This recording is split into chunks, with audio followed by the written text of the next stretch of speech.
taxes for 2012 can use all of the deductions that were revived in the recent legislation. Good, thank you. Should have asked for the explanation. Thank you very much. So, seeing no further questions, then I think we have no further action on this. So we've done our first reading on this. General Counsel Tran, maybe you could read ordinance 328 by title only and give us a quick explanation of the ordinance. Okay, and this is ordinance number 328 of the Tri-County Metropolitan Transportation District of Oregon, TriMet, amending TriMet Code Chapter 2 Board Meeting Rules. And so, I don't know, Neil, if you want to do that, but essentially, TriMet Chapter 2 is the section of TriMet's code that governs the board's meetings and other conduct, and this particular ordinance has not been updated since 1990. The amendments bring the code into align with state law. There are no real substantive changes. Okay. Thank you. So this is a fairly important item because it does deal with how we operate our meetings. And I know we have two people who are interested in testifying to us today. So I'm going to open a public hearing on ordinance number 328 and ask Lane Jensen and Cameron Johnson to come up and provide testimony on this. And then we'll see if the board has any questions or comments after that. You gotta go first. So Cameron, is it you? I guess it's me. All right. Thanks for saying. Good morning. Good morning.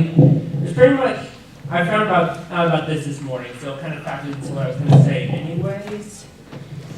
But I find this ordinance to be incredibly suspicious considering the timing of it right after McFarland's bold announcement. And so I think it incorporates itself quite nicely, bear with me. But yes, I don't know how I'm going to start this speech, so I'm just going to say this. I am amazed by the aforementioned bold move TriMet made earlier this month, launching its second campaign against the union for the rest of their benefits.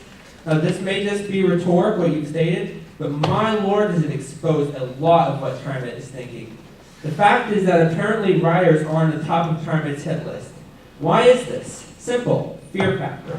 You want your riders scared. And I could go on and on Cameron, about... do you have some questions or comments on ordinance 328? Yes, it leads into that. I All right. promise. Please proceed. Just trust me. I need to say this while I still have a chance. Because, okay, just trust me, all right? I've been doing this for years. I know what I'm doing.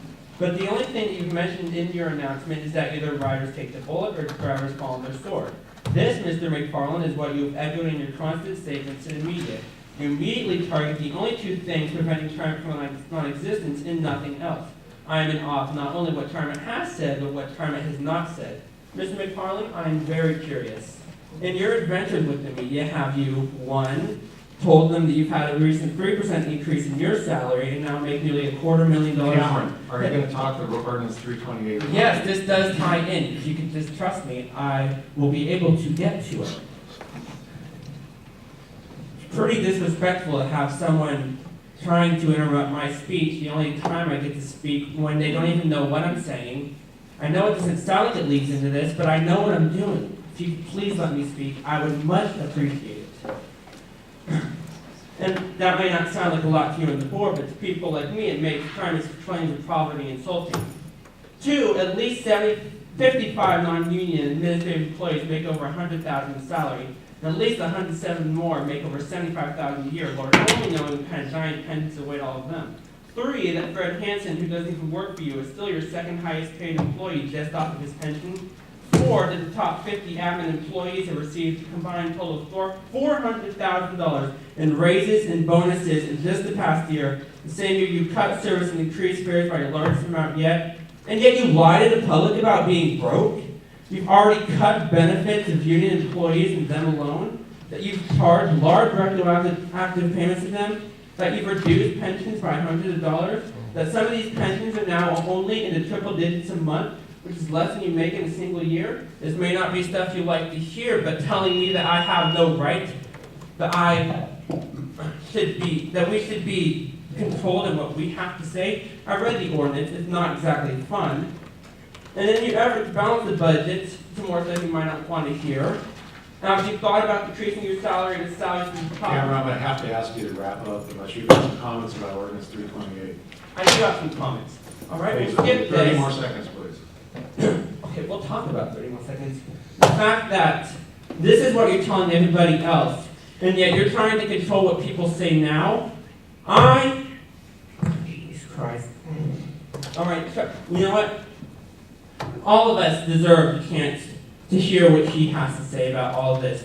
The lies that he has told us, that he says that we need to have our service cut, we need to have our fares increased, the union needs to give it up, and yet he's giving himself raises, he's giving the employees raises, and now trying to want to control what we have to say to the board. I'm not even done yet. You know what? People. So, Cameron, Right. what I'm gonna have to ask you to do is we're gonna move on to Lane, and we're gonna ask you to come back during the public comment section, because this, obviously you've not made one comment regarding 328. So if you want to talk about the other issues, we're glad to give you that opportunity, but let's hear about comments on ordinance 328. I was going to leave it at that, but if you'd like me to finish later, I would be more than Thank happy. you very much. Lane? Good morning, board members, Mr. McFarland. I'm here to provide testimony against the new rules that are going into effect for the board meeting. These rules seem to be targeting groups that the board does not want to hear. For example, Woodlawn neighborhood, line 8, the layover there at Decom. As you all know, there have been major outcry on that about the buses being laid over there, about people not being able to sleep, et cetera, et cetera. Opal, myself, the group, myself, the union, when they've come up and talked about the lift buses. What really bugs me is that basically it's what the board and Mr. McFarland do not want to hear. For example, in the ordinance it says, that the board member or the board president has the right to, excuse me here for a moment, it has the right to limit how much time there is per speaker or eliminate the time while they're talking. That really doesn't seem fair to me because, we do have our entitlement to 3 minutes for our public testimony, I will get into that later in my public forum. But what gets me is why should the board limit what is said in a public testimony from the people who actually ride the bus and deal with problems on a daily basis? I do strongly suggest the board not allow the modifications to Chapter 2.45 of the TriMet meeting rules go through. Let the public speak what is really going on, not fooling around with millions of dollars to build a max that nobody wants. Thank you. Thank you, Lane. I don't think that Section 245 would at all prohibit you or limit you from making those comments, but we'll have a further dialogue about that before we get into adoption of this. Any comments or questions from the board on ordinance 328? Okay. I think this is something we'll consider the comments that were made today and look forward to a robust discussion 30 days from now or a month from now or the next meeting. Okay? Thank you. Oh, I have one more public forum. Okay, so I'm going to conclude the public testimony on ordinance 328 and we will move on to our agenda. I see nothing else that's coming before the board today from a business standpoint. Any other business the board knows of we should be considering this morning? If not, then I'm going to adjourn the meeting and go right into our public forum. And as noted on our agenda, the public forum begins at the conclusion of the business meeting. It's not part of the meeting. People wishing to testify during the public forum are encouraged to submit their full testimony in writing and summarize their comments at the meeting. Public comment should be limited to 3 minutes per speaker. The number of speakers allowed to present depends on the number of people wishing to address the board and the time remaining on the schedule. Right now, it looks like I have about 10 folks who would like to sign up, so I think 3 minutes is appropriate. So, Lane, since we just had you, I'm going to bring you and Cameron back up. Let's go down to Alan Eisenberg, who's a citizen and a writer. And do I go see him? And then Albert Rouse. You want me up there too? Yeah, call Albert. You gonna come up, Albert? Is Mel there? No, I got it. Okay. So is Alan here? Yeah. It's here Okay. somewhere. All right. Oh, that's how Alvin and I used to be neighbors, Yeah, four houses away, or was it 3? 3 houses. And we never had a bus come down the street, even inadvertently. Cute. That's true. All right, Alan, are you going first? Yeah. Okay, thank you. You've taken the opportunity. Good morning, everybody. Good morning. First of all, I would like to make a comment as a rider on the selection of the 3,000 Gillies. I have no love for Gillies, but I gotta tell you that the interior on them is marvelous. As a passenger, I love the seats. I don't have to worry about sitting on those dirty pieces of garbage anymore, and they're great for the back. I'm glad that somebody took into consideration that not everybody that gets on the bus is 6'4", and it's a lot easier to reach the hanging straps. You do have some problems on those, and there are going to be problems of liability coming up, because it's only a matter of when. The platforms, when the ramp is lowered, it's very difficult for a mobility device to go up. And I've seen the 3-wheelers almost flip backwards. That's with a lowered bus at an ADA sanction type of stop. So you're going to have problems with there. But more so than that, I love it. It's just a comfortable bus. It's marvelous. It's new. A new roof sleeps well. I'm thankful to God that I am not driving that piece of junk, because you are waiting for another series of deaths to happen. Now, when you look at me, realize that I sat on the accident review board at TriMet. I was on the Board of Appeals. I have had to watch videos of people losing their lives in front of vehicles. People I even knew who were passengers of mine. It's not pleasant. None of us wants that on our soul. But the time has come for questions to be raised before and not after. It's always easier to ask for forgiveness than to ask for permission. But the time has come to look at those mirrors and the view out there, which is also because of the way the nose is developed. And if you know a little bit about geometry, follow me. Look at my hands. See the angle? Angle at the palm, right down at the wrist, very narrow. So in front of me, maybe if I look out of the mirror, I've maybe got 2 or 3 feet that are blocked. But as that moves out, basic geometry, folks, I've got a bigger field that I can't see. Add to that all the blocking of the mirror, the posts, everything that you have there, the doors, the big fat section where there's no glass. There's going to be something happening there. That's number one. I hope you take care of that. Other than that, I think it's marvelous what you did with the cooling system back there. I hope they never overheat again. On the serious side, I am a retiree. I've had my pension cut. I've seen you go into negotiations with Bob Nelson, who I happen to like. He's one of the few honest people in top management that I've ever met, excluding you. One of the top people I've ever met. It's real nice to bring him back in. It's not a slap to the union, it's a slap to the public.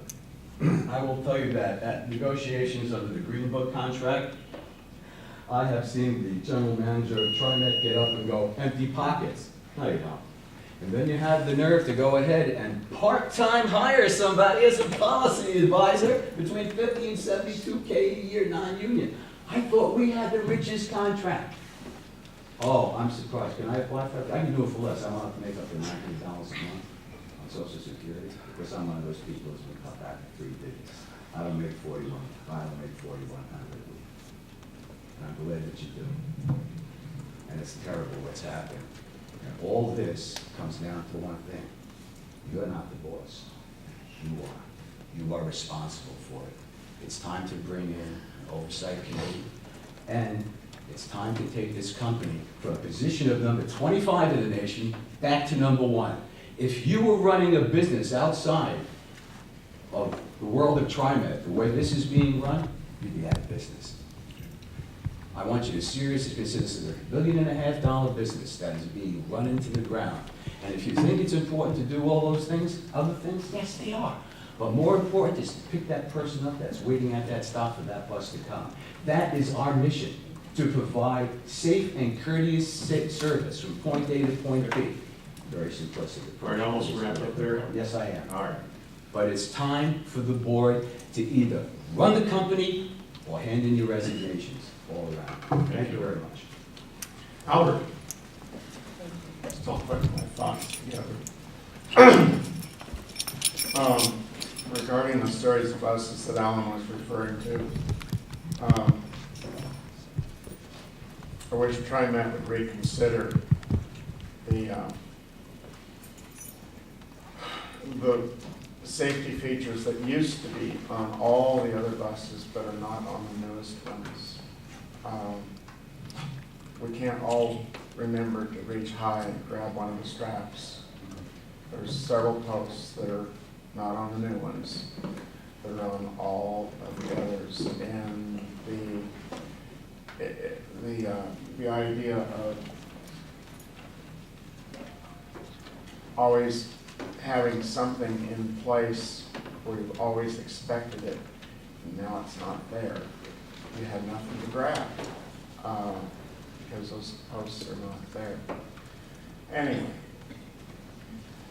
the next item is, I still contend that, and I brought this up at CAT committee several times, on deaf ears it fell, that all of the transit stations, Gresham, Sunset, all of them, are non-compliant with ADA because they don't have signage. Yes, you have a 2 or 3 foot square signs at the tops of the poles, but I can't see the tops of the poles, let alone what the sign says. And if someone after the meeting would get together with me, I'll show you what I mean there. The last item is, as I mentioned to one of the members in front of me before the meeting, there's lots of people here that have gone through the war, and the respect for the flag needs to be honored.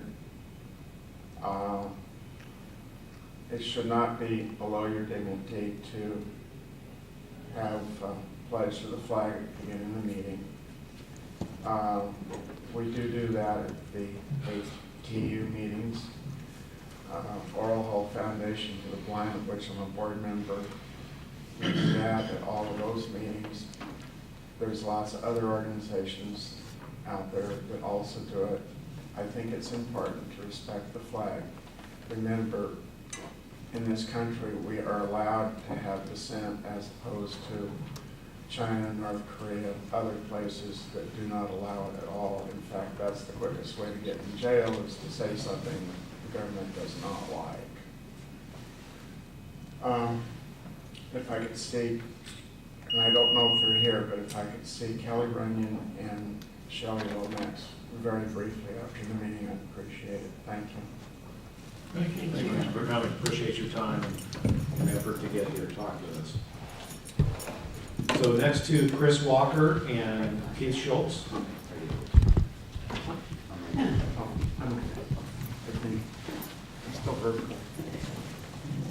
Thank you, originally the word. I have noticed, as we all have watching the news, that we are experiencing major natural disasters across the country.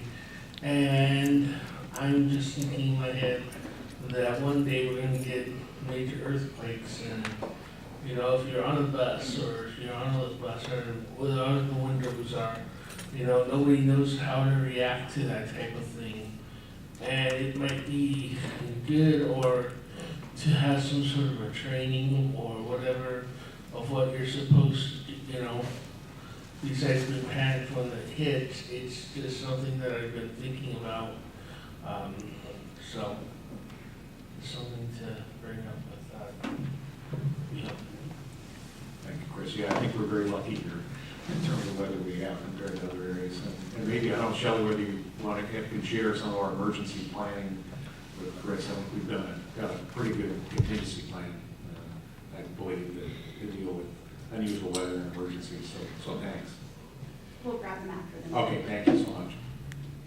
Okay, good morning. Good morning. I'm Keith Schultz, a transit-dependent resident of Gresham. and an Opal Bus Riders Unite transportation activist. After over a year of wearing a raincoat as part of my testimony regarding TriMet's lack of transparency, I feel my words are falling on deaf ears. I was present on February 13th for the State of TriMet presentation and am appalled that you would consider cutting 70% of the service, blaming the ATU healthcare. This worst case scenario reminds me of something I mentioned about 1.5 years ago. You're trying to break the union. And I thought TriMet was begun over 40 years ago to provide transit service to the Tri-County area. It seems that is failing with the annual cuts in service we have to face each September. I have heard you're beginning a new fare option, the use of smartphones and the elimination of the tear-off transfers. In addition, the discrepancy between bus and max transfer times will be equalized. Over 2 years ago, our bus riders group began work on a proposal to increase transfer times to 3 hours. This seems to be the right time to finally give us, your customers, something to make our use of the system more equitable.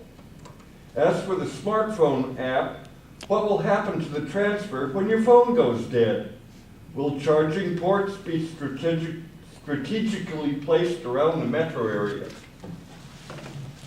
Thank you. Thank you. Thank you. Moving on, is it Sarani with the WNA and Paulette Rossi?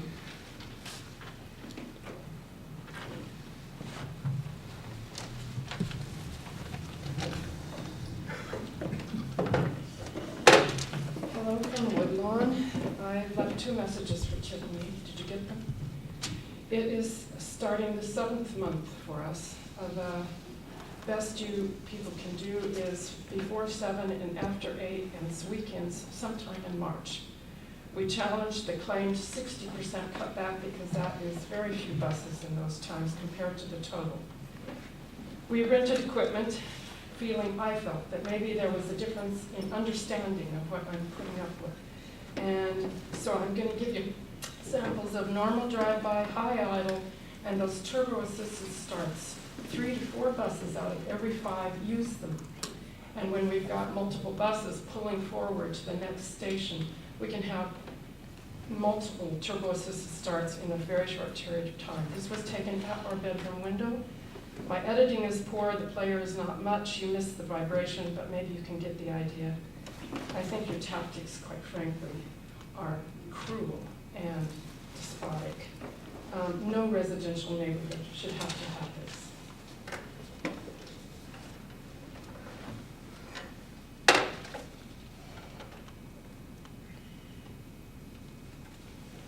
Maybe.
Thank you.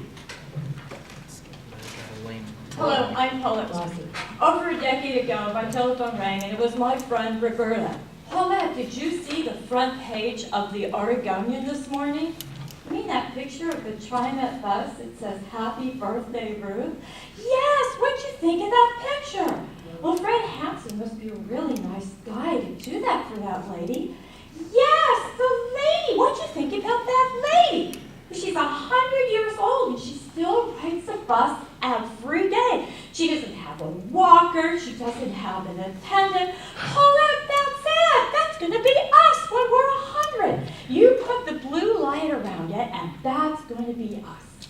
Well, I didn't say anything, but I'm not noted for being a woman of patience.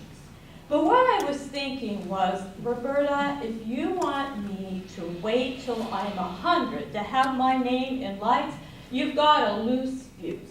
Now, I have waited until my impending birthday on April 30th to ask you for my birthday wish. No, I don't want a bus like Ruth cruising down 6th Avenue saying happy birthday. I want a bus in the darkness of the morning at 6:08 a.m.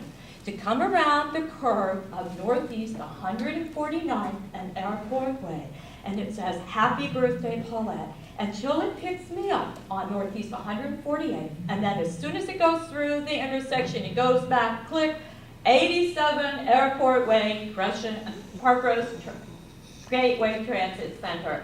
The driver said if you give him the code, he will punch it in and punch it out. I have ridden TriMet over 1 million miles since it became my sole means of transportation September 27, 1971, when I began riding as a Portland State student. I can tell you I have had many positive relations on the bus and on the MAX and have made long-time friends, but the greatest experience of all would be a birthday bus. I'm going to come back in March to remind you, and I'm going to come back in April to remind you again. And I know you will. Because a woman is only 60 once, when she is forever 21. Thank you. Thank you. Great. Okay, Lane, why don't you come on back up, and Alex Hawk.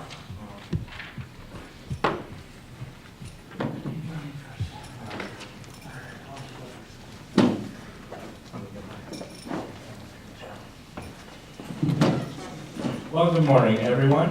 This is something that I've been kind of sort of debating about, but oh well. It's about the service between the 12, the 94, the 21, and even the 76. It's all West Side bus lines, and they're all out of Merlo. The 94 and the 12, before last September, were just fine the way they were. One straight shot from Portland, from my stop, 8792 Pacific Highway Durham, without having to transfer it, Tiger Transit Center to the 12. That's a big problem, especially now when you have the 94 that is 30 minutes or less from Tiger to Sherwood. The ridership is there to make it even frequent service, but why would you have to change it in the first place? I haven't seen any numbers saying that we're saving money by splitting up the 12, which already had the worst on-time performance already. I haven't seen any money saved through that. And you know, we have those high-floor, flexible metros that are rattly. It's impossible to have a conversation on because they're so loud. And I don't see what the big deal is. I don't see how we're saving money on that. It's just making it even more inconvenient for me as a passenger who's paying $100 for service like this. I'm going up to Seattle sometime, I believe next week, could be next Saturday, with my buddy Eric Halston, who used to ride the bus, but not anymore because of these old buses. And we decided that maybe we wanted to ride TriMet down to 6th and Salmon because we didn't want to drive. Well, turns out we would have to get on the 94 and transfer at Tiger Transit Center. The transfer wait time there is about 18 minutes. We could drive downtown in 18 minutes. So I don't see why we have to split up the 94, the 12, and the 21. It's just more transfer time, and it takes longer for me to get to my destination. Enough about that. Bus 76 as well. The 76 line has to be one of the worst lines that I have ever ridden. The ridership is there. It's all crush load. It's 30 minutes or less buses. And the last bus from Meridian Park to Beaverton Transit Center on a Sunday is at 6:40. And that's the last bus.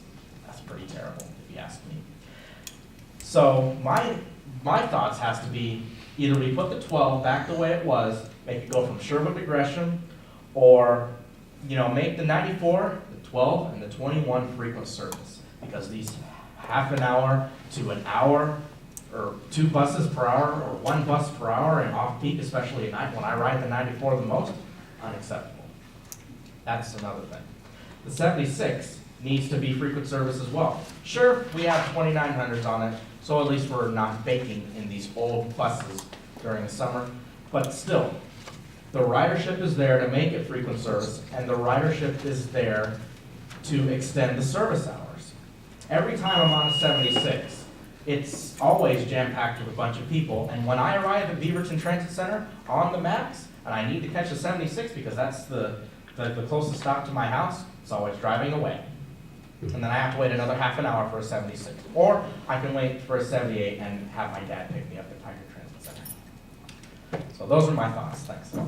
Where's this, remind me, where's the 76 go? The 76, Yeah. that goes from Meridian Park Hospital Okay. to Beaverton. And They at 12th and Tiger, Yeah. Long Haul Boulevard. Great, okay, thank you. Alright. Hello again, board members. I'm sure you recognize my face, of course. I've got some vital issues for you today. I presented you guys everyone some documents this morning. The first thing on your documents I presented you is a citizen oversight panel. This is what Sound Transit up in Seattle uses with their in concurrence with their board members to help with their pretty much with everything that goes on. Basically, as you see here, it says adhere to public commitment, open and timely involvement of citizens, so on and so forth. Yet Sound Transit uses this, and they've been using this since November of 1996. Yet they don't seem to be having the problems that TriMet seems to be having today. Why don't we have something like that today? Why don't we have something like, for TriMet, something like that? Instead, all the public can do is voice their concerns at the public forum, and that's it. It seems like that's the only voice that we have personally. Why can't we get something like this? Maybe use David Sale or possibly, some other, people who are involved, who know what's going on with the transit system, to be involved in this citizen oversight panel, to be able to help get TriMet to back where it was, when it was number 1. Why can't we do something like that? Also, this would, keep TriMet accountable for their actions. This also brings me to my second point. As you see listed below, there's an Oregon revised statute here. It says ORS 267.090, and I quote, "The Board of Directors of a mass transit district shall consist of 7 members. 1 director shall be appointed from each of the 7 subdistricts. The governor shall appoint as one of the directors a person who regularly uses the services provided by a mass transit system."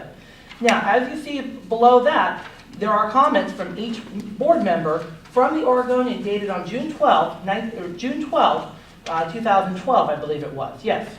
Anyways, as you see here, the only person who actually rides the transit on a regular basis would be you, Mr. Warner. You stated to the Oregonian, Joe Rose, that you ride the transit system about 5 to 8 times a week. These are your own words that you said to Joe Rose. All I did was just put them in this document. Now, here, Mr. Warner does state that you do ride the MAX a lot. Do you ride the buses at all? Mr. Warner, do you ride? Keep going, but the answer is yes. All right, thank you. All right, fine. Then, as long as you see the deteriorating conditions, especially out of Merlo Garage and out of Powell with the older buses, as you can see, that's a big problem.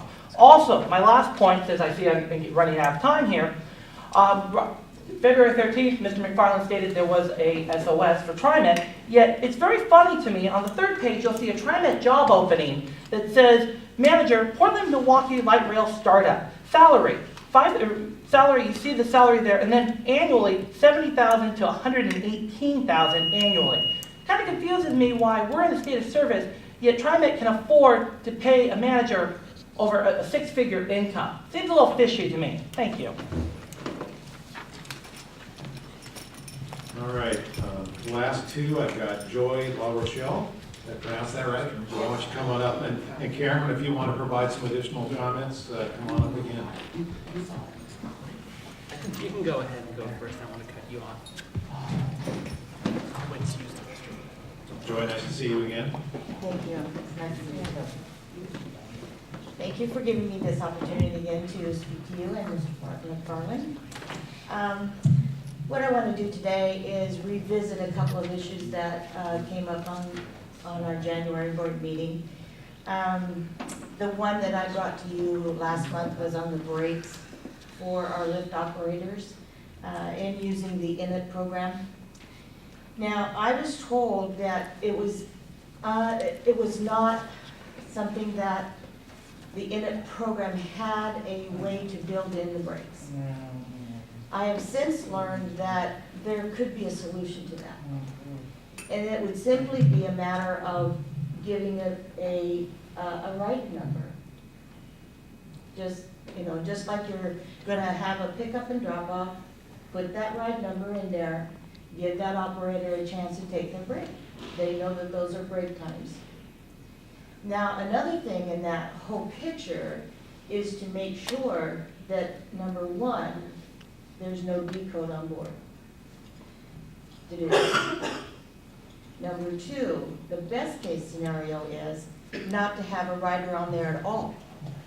For the simple fact that when you take a break, you need to take a break. You're not going to be concerned what's going on in that bus or if that passenger is going to be safe while you're away for 10 minutes. A lot of things can happen in 10 minutes. And it's not something in our mind that we feel comfortable that we're really taking a break, because our concern is back there with that passenger. So that would be the best case scenario. But at the very least, do not have a decode on board, at the very least. The other, lost my train. The other subject I wanted to talk about was Dr. Bethel had mentioned when we looked at our agenda last month, there was a consistency in ride connection being a part of the contractual service for our ADA community. And it's been my opinion, I've had a month to think about this, I've had a month to kind of gather some information on this. And it seems to me that TriMet has chosen, from a financial perspective, to divert ADA ridership to a service that has less impact on their bottom line. This lack of diversification, all the while receiving federal funding to serve this portion of the community. It is my question to TriMet, what proportions of ADA ridership is diverted to ride connection and all volunteer untrained in comparison to the lift operators? My second question is, how efficient is TriMet meeting the needs of those ADA riders? Can I have a second or two? On a personal experience and through communications with my operators at the lift, report issues with rides being excessively late, lack of professional interaction, and rides being missed altogether.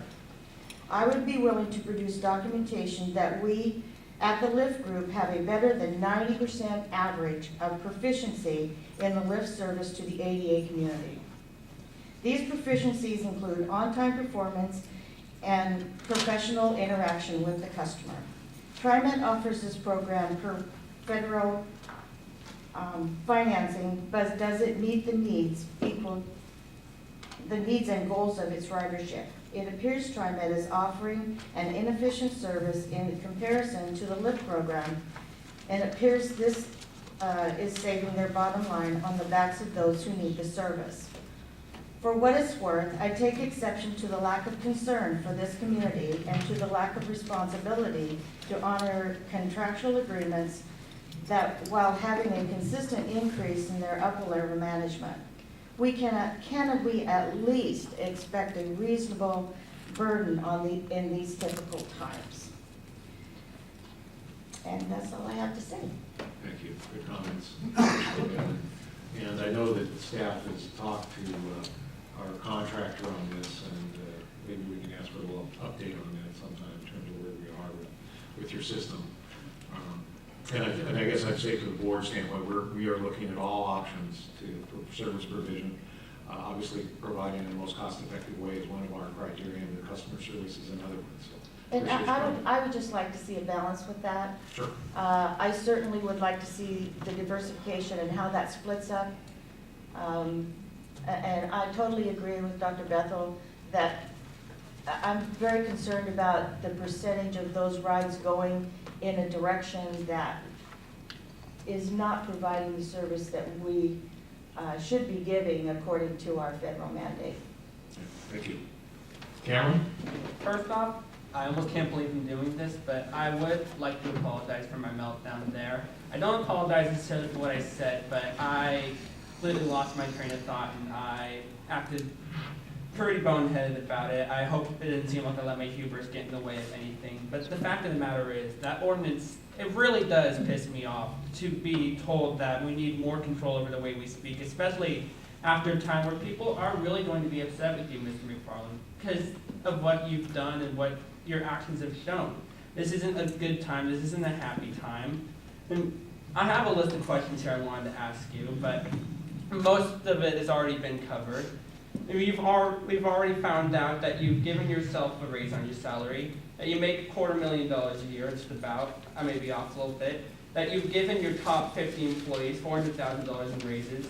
You keep cutting the union benefits than you already have, but you tell the media that the union is the cause of all the problems, and that there need to be service cuts, and that the amount that you've given yourself and your employees,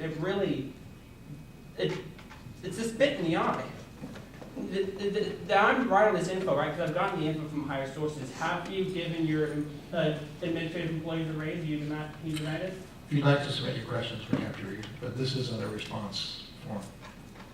All right. Well, I've had these questions. They may be rhetorical, but have you thought about decreasing your administrative salary? I know you're probably not going to answer, but now have you thought about putting hold on to massive high-capacity projects that would be more cost to operations than otherwise?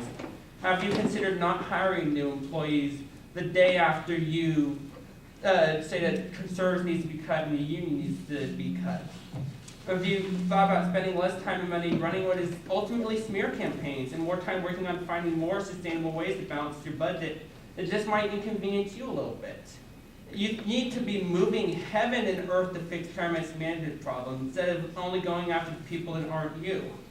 This isn't transparency. This is, and I know there's no nicer way to say it. This is lying. This is lying to the public. And I'm just, how do you do it? How do you say that through your actions, through what you've done, that you are more important than your riders and your drivers? Why do you cut our service, raise our fares, and punish the media, punish the union, telling the media that they're at fault, while you hand yourself and the higher-ups more money? You're not broke. You will never be broke. And yet you break us. I may be demanding this microphone, but I'm not just speaking for myself. I'm speaking for the thousands of low-income riders who can't make it to your meetings because they are so hidden out of the way that they cannot logically make it. I'm speaking for the hundreds of drivers who aren't here because they're making your system exist. I speak for the advocates who want and demand better for the system, who break their hearts and boil their blood, even fighting until their dying breaths to help the riders and drivers. Do you know what a spit in the eye it is to be blamed for the crisis, thrown into civil war, stolen from, while you, Mr. McFarland, and your administration goes to the bank? What makes you more important than us? Why will you lie through your teeth about the union for your benefit? I'm almost done. All right, thank you. Why you will take from the riders who don't even fully know what's going on so you can give to yourself? I don't understand how you could be so dishonest. It kills me. All of us deserve an answer, and I'm through giving up, and I'm through walking to my seat in defeat. This time, I refuse to leave until someone can answer me. I won't leave until you, the board, can justify this dishonesty. I refuse to leave because I care too much to die down this time. Can somebody tell me what is going on? Cameron, thank you for apologizing. I guess you need to know that we are very concerned about service, about fares.